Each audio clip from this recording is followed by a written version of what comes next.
Arribar a la 7a edició disposant de dues modalitats com els 5 quilòmetres i 10 quilòmetres més la cursa infantil, que recull uns 600 participants, amb 100 voluntaris a nivell de poble, entitats, ajuntament, sponsors, doncs significa que és una cursa molt consolidada i que té un suport molt important. I per tant, per nosaltres, qualsevol activitat que sigui promocionar l'esport de base i a més en el qual veus com les famílies, via començar la canalla corrent de petits, després ja comences a veure nens i nenes d'edats ja més infantils que ja comencen a fer la cursa de 5 quilòmetres i després van creixent i les famílies van participant, te n'adones de la bondat de la promoció de l'esport i per tant, tant pel fet que vingui gent de fora com pel fet que ho coneixin el nostre poble, com per la promoció de l'esport pròpiament, per nosaltres és una gran satisfacció.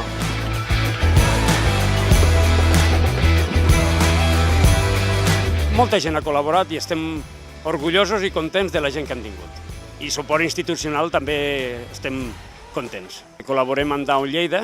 ells venen i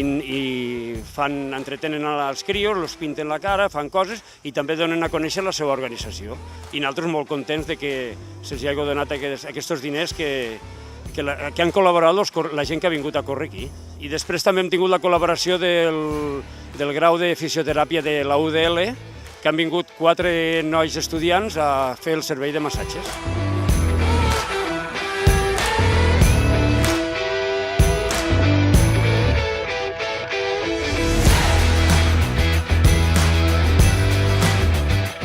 Avui la Federació Catalana de Futbol organitza també la tradicional, que crec que també és la 7a edició de la campanya Orgullosa, que com es pot veure està tenint els seus fruits, perquè el futbol femení finalment està començant a adquirir el paper que li correspon dins de l'esport i dins del futbol, i molt contents que a Torrefres pugui acollir aquesta edició que enguany ja supera de molt les 100 participants que hi va haver en els anys anteriors, la qual cosa vol dir que el futbol femení, també he vist algunes nenes del poble que m'han dit que avui participaran en aquesta jornada futbolística, per tant,